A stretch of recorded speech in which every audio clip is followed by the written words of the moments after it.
Go inside the Crimson Tide with your hosts Rodney Orr and Gary Harris, keeping you informed on everything Alabama. Tider Insider TV, brought to you by Visit Tuscaloosa.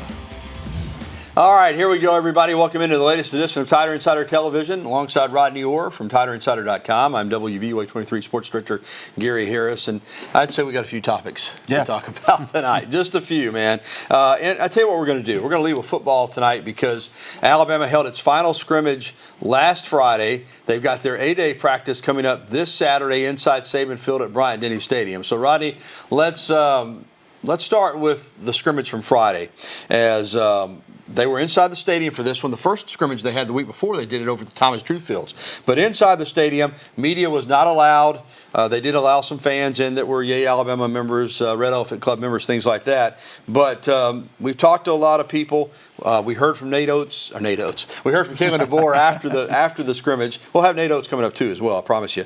And we'll hear from him in just a moment here on the show. But what did you find out from the scrimmage on Friday? You know, I think, Gary, it's probably safe to say from most of the people we spoke with that the defense had the better day.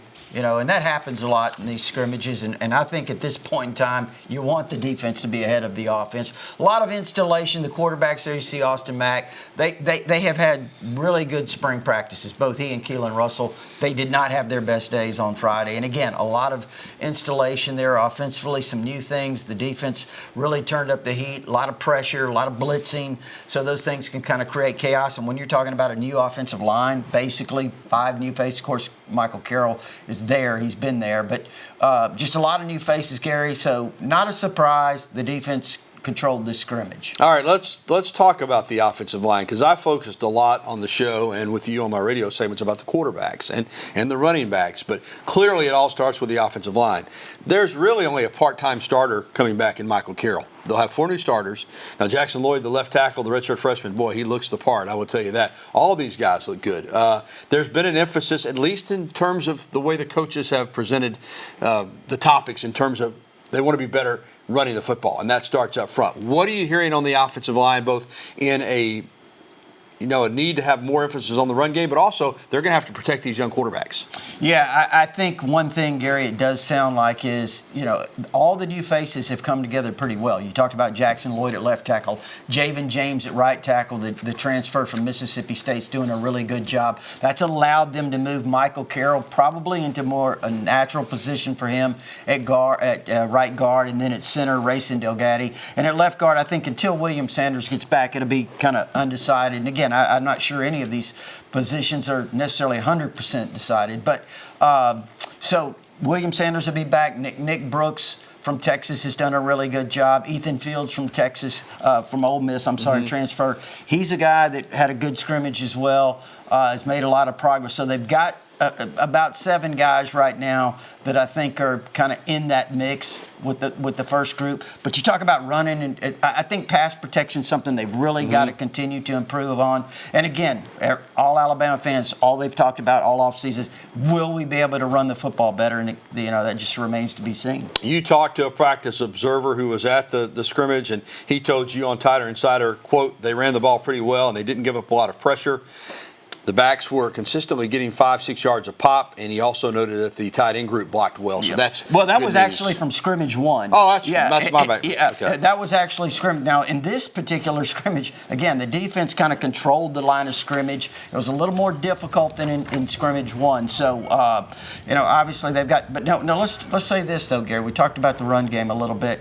I think the emphasis in practices has really been that they've gone the extra step there with some really heated physical practices that they're running the football. So I think that's certainly going to show up eventually. Hey, my scrimmage is straight. They all start running together. All right, they did practice today, and we were actually allowed in for a video opportunity, which is not the norm, very rarely, but we took advantage of it to get some video.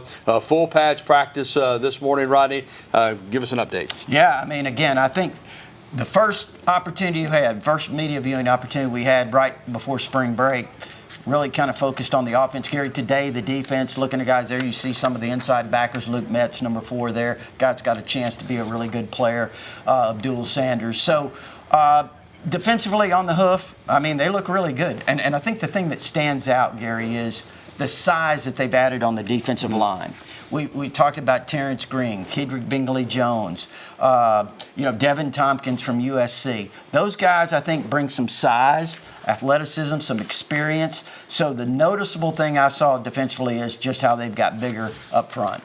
All right, let's go ahead and get to our Coach Talk segment because we want to hear from Kalen DeBoer. The Alabama football head coach, of course, continues to monitor the quarterback competition this spring between Austin Mack and Keelan Russell. After Alabama's Friday scrimmage, Crimson Tide head coach Kalen DeBoer spoke to the media about what he saw from the two quarterbacks during Friday's competition. Split it up pretty even. That was the goal. I'm not sure how it exactly ended. I know there was a comment close to the end that I caught where it was close and we just trying to finish it out that way. But they've been splitting it. And I would say today wasn't their sharpest day.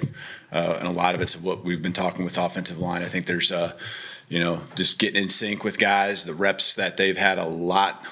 Maybe that's even the things that we have as part of our base offense that we've done now for 2 years here. You can see everyone being in sync, and when you're playing with confidence, you're going to rip it with confidence. And there's some of the new stuff that maybe isn't even things we've had until this year or done as much of until this spring. You can see that we struggled with it. So I'd say it wasn't up to the standard that they've had. And that also goes back to, Rodney, what you said about the offense struggling overall. So quarterbacks kind of fell into that grouping as well. Yeah, no doubt. I mean, again, I think they threw a lot of new things at them. You saw the defense probably turn up the heat. Like I said, a lot of blitzing in the scrimmage. And with the new offensive line maybe having some difficulties handling that, I mean, I think certainly, it kind of reveals itself with the quarterbacks. All right, let me ask you about, I'm not going to even call it a game, and Coach DeBoer said he's still not sure exactly what the format will be. We will have an 8-day practice, let's say that, inside the stadium, but any idea on how it's going to look? I'd like to know. I mean, I know all he's really said, his comments were that it would be, offense, defense. So I would assume, Gary, again, is it going to be one defense versus two defense, one offense versus two defense, two offense versus one defense? Yeah. We don't know. And it may be a mixture. So that remains to be seen. You get the impression that the practice they have next week following the 8-day practice may be more important for the coaching standpoint, that this looks like it's going to be more or less just an exhibition on Saturday. You would think. I mean, again, we haven't seen that very often around here where they've had a practice after 8-day. Now, Ray Perkins did it a few times, but yes, I would agree with that. All right, still to come on Tider Insider Television, Alabama men's basketball standout point guard LeBaron Philon is moving on to the next level. And the Crimson Tide men's basketball head coach Nate Oats has agreed to a contract extension and new contract that's going to make him one of the 5 highest paid head coaches in the country. We'll discuss whether or not he's worth it. And also, we'll get to your phone calls, emails, and tweets. As always, that phone number, 205-348-WVOA. That's 348-9882. We want to hear from you, Tider Insider Nation, so go ahead and dial in. We'll be right back with plenty of basketball discussion on TITV.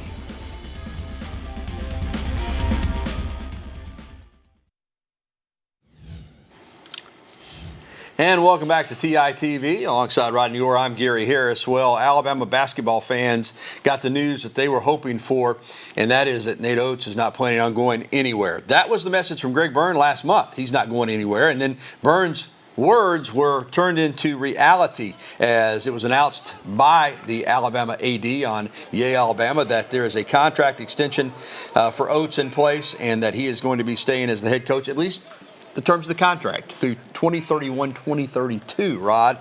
And it also is expected that he will be among the top 5 highest paid coaches in the country. That puts you up there with the basketball blue bloods, and that there will be more guaranteed money for NIL. So listen, he's done the job. He's taken Alabama to its first ever Final Four. He's taken them to another Elite Eight. He's taken them to 4 straight Sweet 16s.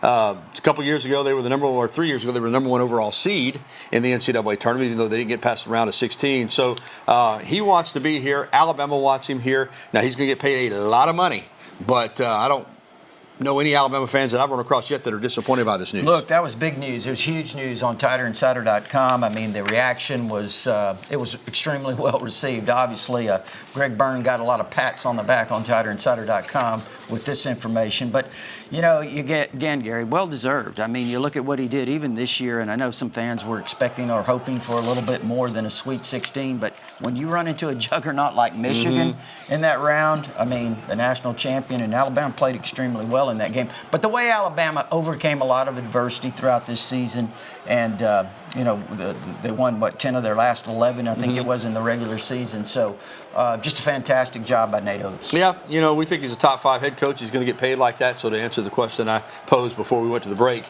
yeah, we think he's worth the money. Now, having said that, we talked about this on my radio show yesterday morning. With this comes higher expectations. You mentioned it. Sweet 16s at one time, that was the measuring stick here. And people will still understand that getting to the Sweet 16 is not easy and it's a good season, but they're going to want more. They're going to want another Final Four. Heck, they're going to want a national championship. Yeah, you're right about that. So now, look, it's going to be ramped up a little bit. But here's the thing I like about Nate Oats, Gary. He doesn't shy away from those expectations. They're his I mean, expectations. A lot of coaches say they try to downplay expectations, but Nate Oats, that's his goal. I mean, he's made it clear he wants to win a national championship. All right, sticking with basketball, no surprise here. LeBaron Philon has declared from the NBA draft. He came back for his sophomore season. He went into the draft last year and pulled his name out at the last second. But this is a guy that, I mean, he can do it all. He can score. He averaged 22 points, 5 assists, and 3.5 rebounds per game this season. He is projected to be a lottery pick, so there's no anticipation that he'll pull his name out of the draft. But he's going to be missed, Rodney. He was one of those guys that I like to say just talent just oozes out of his veins. Yeah. When you know, Alabama needed him most, that's when he was there. And, you know, the Michigan game, you got to remember, that would be his last game, obviously, at Alabama. What, he scored 35 points, kept Alabama in the game. Look, he was dominant that first half. They couldn't stop him. They had no answers for Philon. So, yeah, what a career he's had in 2 years. All right. Portal is open, and Alabama, like all the schools, is going to lose some. They're going to get some. Taylor Bowen had an okay season after coming over from Florida State. Didn't light it up. No surprise he's in the portal. But Aiden Sherrill, Rodney, quite frankly, is a surprise. 11 points, 6 rebounds, 2 blocks this past season as a sophomore. He took a major step. He's in the portal, but I do understand that Alabama is going to try to keep him if they can. Let's hope so. Let's hope that, you know, certainly he gives that strong consideration to stay, because I thought he made a big jump. And look, Gary, listen, it's like you've said before. When you go somewhere else, you don't know always what you're getting into. And you look at the jump, the progress that he made here this year, I think it was big for him personally, and certainly big for Alabama down the stretch. Yeah, I think, you know, at some point these young men have to look at not just the money, but the basketball fit. And he is just getting better and better. He fits this system. He's 6'10", 255 pounds, and can shoot a 3. So he's going to have a lot of suitors out there. But I hope maybe he will decide to come back to Alabama. If not, the Crimson Tide will be already in the market for a big man. But now they'll be probably in the market for 2 of them. All right, let's get to women's basketball and the big news last week. And we mentioned Pauline Love last Tuesday night. We said keep an eye on her as one of the candidates. It came to fruition. She was named last week as the head coach of the Alabama Crimson Tide women's basketball program, replacing Christy Curry. Now, keep in mind, Love's never been a head coach at any level. She has been an assistant at Oklahoma, where they went to the Sweet 16. She was an assistant 1 year at Alabama when they won 24 games. She was an assistant for a long time at Arkansas, so she's been around the SEC, Rodney. She played at Southern Miss, and she also coached at McNeese. So Pauline Love's going to have an opportunity here to take Alabama women's basketball to the next level. But she's going to be doing it without some key players. Portal for the women as well. Naomi Jones, Essence Coney, and Diana Collins, who would have been 3 of Alabama's best returning players, Rodney, they're all going in the portal. Now, again, will they stay in the portal? Possibly. The good news is Ace Austin, who is going to be a star, could be the face of the program. The freshman point guard from Spring Garden is coming back. Well, and I'll say this, too. You talk about Pauline Love. Gary, she's one of the top recruiters in the country. I mean, she's recruited several McDonald's All-Americans. She's had a lot of success in that way everywhere she's been, and in the portal, so she'll get the players. Yep, and that's why she got the job, I think, is talent evaluation and the ability to get talented players in. All right, still to come on Tider Insider Television. Alabama softball took down the number 1 team in the nation, and now Alabama's number 1 over the weekend. Plus, we'll be getting your phone calls, emails, and tweets. Again, the phone number 205-348-9882. We want to hear from you, Tider Insider Nation. We'll be right back with the only show that takes you inside the Crimson Tide, Tider Insider TV.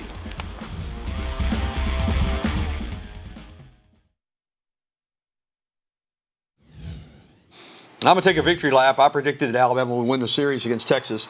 Didn't look good after they got hammered on Thursday night by the Longhorns, but then they made me look like a soothsayer. They came back and won on Friday night and Saturday to win the series. Texas was number 1. Alabama now in one of the polls is number 1. They're in the top 3 in just about all of them, and they're playing South Alabama tonight at home, and then at Auburn this weekend. Now, Auburn has not been very good, but you know what they say about inside rivalries. You better not take anything for granted. All right, it's time to get to some phone calls on the Decades Pub and Grub hotline. Remember, Decades Pub and Grub, downtown Timerson Square. The Clark family has an unbelievable kitchen where they make everything from scratch. The sandwiches, some of the best you have ever tasted. That's Decades Pub and Grub. Sammy from up in Walker County is going to lead us off. Hey, Sammy. Hey, Gary, Rodney, best wishes to you, Gary, and Rodney. Great job as always, guys. And my question is, guys, I know Rodney had alluded to it a little bit, but who's going to be our starting center, and are we going to be solid at that position? That's such a valuable position anyway. Yeah. Thank you, Sammy. All right, Rodney. Yeah, Sammy, I mean, it's going to be tough to replace Parker Brailsford. Did a fantastic job last 2 years, but the guy they recruited out of the portal to do that, Rayson Delgado from Cal Poly, he's got a lot of experience, Sammy, at the center position there. He's a really physical player. He's a heady player. He's also got a lot of experience at guard. I think he'll do a really good job. All right, thanks for that phone call from Walker County. Let's go over to Brent and talk to Rick. Hey, Rick. Hey, how are y'all tonight? Doing well. Good. I know this is very unlucky, but is this the 8th time we've lost to the eventual national championship in basketball? Oh, gosh, Rick, I'd have to look it up. I mean, they lost to Indiana in 76. They lost to North Carolina in 82. We talking about regular season, too. I mean, they lost to Kentucky, obviously, a couple of times. Yeah. 78 would be one. I think he's probably talking about the tournament. the I don't know if tournament. it's 8 times, but they have run into – but I tell you this, if you're going to lose – it's nice to say you lost to the national champion. Yeah. I don't know how many times it is, Rick. I'll try to look that up, but including this year for sure. But I'd have to go back through all the tournaments in my head. But, yeah, it's been a few times. I know that. But Michigan was really, really good. All right, we're going to take a break here on the program, but when we come back, we'll answer some more phone calls and get to our email question of the day as well. Again, there's the phone number, 205-348-9882. There's the email address, titv@wvoa23.com. We'll be right back with more Tighter Insider TV after this time out.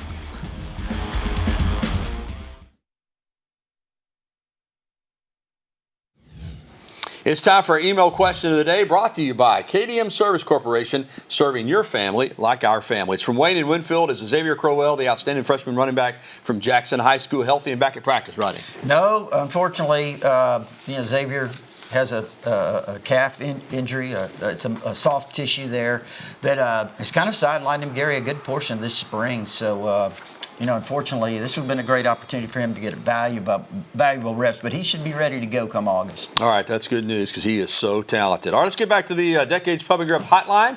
I understand we have a phone call. Who we got? This is James Moore. Hey, James. Dowie, Alabama. Yeah, where did you say you're calling from?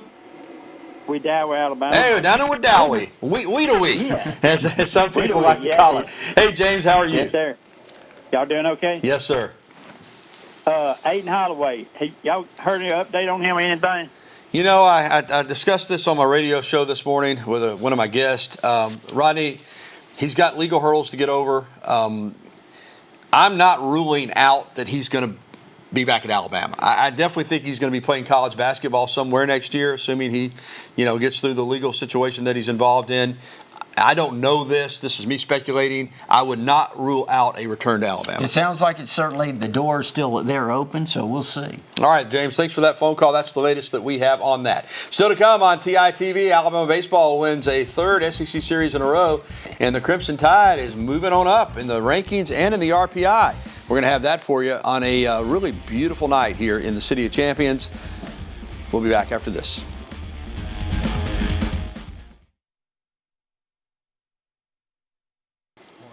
Alabama baseball is getting it done. After that season-opening series at Kentucky, when they were swept, Rodney, there was a lot of negativity. There sure was. And they came back. They swept Florida at home. They swept Auburn at home. And then the big challenge of going on the road to Norman, and they win 2 out of 3 over the Sooners. So despite starting 8-3, are starting 0-3. They are now 8-4 in the league. They're playing Sanford right now. Or I should say, Sanford. They're up 4-2 in the third. We'll have highlights at 9. But this baseball team, Rod, let's just tell it like it is. They're rolling. They're up to number 2 in the RPI. They're in the top 10 in most of the polls. And they're looking like a team that is a contender to make it to the College World Series for the first time since 1999 and be in line to host a regional, which I think is crucial. Yeah, like you said, 8 out of the last 9. The SEC is pretty amazing. After that start against Kentucky, I mean, I was really kind of a little leery about that.